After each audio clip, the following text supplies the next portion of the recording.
Qadrdonlar, keyingi obyektimizga mana keldik, boshladik, xudo xolasa. 40 metr joy. Mana obyektimiz 40 metr joy, mana apalakkalar tushirdik. Hozir shuni to'qish jarayoni bo'ladi.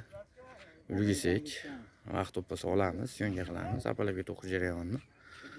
Xullas, obyektimizni boshladik. Narxlarga qiziqqanlar uchun video oxirida aytib o'tamiz, necha pul rasxod ketdi, betonlar quyilgan jarayonigacha ko'rsatib, narxlargacha ko'rsatamiz. Sizdan bir donagina like bizga motivatsiya bo'ladi. Biz kelgusi ishlarimizni ko'rishga obuna bo'lib qo'ysangiz, keyingi ishlarimizni ko'rishga muvaffaq bo'lasiz. Yangi videolarimizni albatta ko'rib turasiz. Qanunda videomizni ko'rishda davom eting. Qadrdonlar, apalakka o'rnatish jarayoni ketyapti.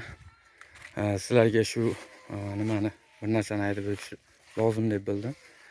Mana ko'rib turibsizlar, bu yerda hech qanaqa qoziq qoqilmagan. Mana gayka boltlik apalakkadan foydalanyapmiz bu yerga. Endi qaysi viloyatda qanaqa qo'yadi buni bilmaymiz. Hozir razmeri shuni 40. Bunga bu yerga uyda egasini talabiga ko'ra nima quymayapmiz, podnoshka quymayapmiz, o'q devor. Mana ko'rib turibsizlar, apalakka o'rnatish jarayoni ketyapti.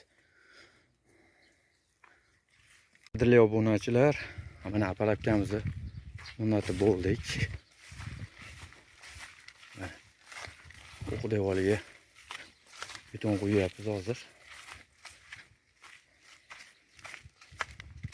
Shu apalakkamizni razmeri 40. Aytib o'tganimizdek.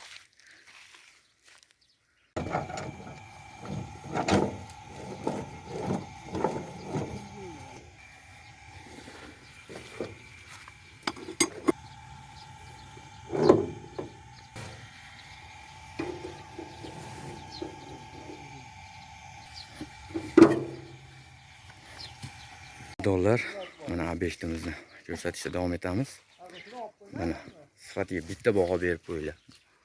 Tekizligiga mana ipini hali olganimiz yo'q. Mana sifatini o'zinglar ko'ringlar. Mana o'q devoriga quyapmiz, aytib o'tganimizdek. Bu yerga ketgan rasxodlarni aytib o'tamiz albatta. Qancha rasxod ketganini. Qadrli yurtdoshlar, ishimiz yakunlanadi.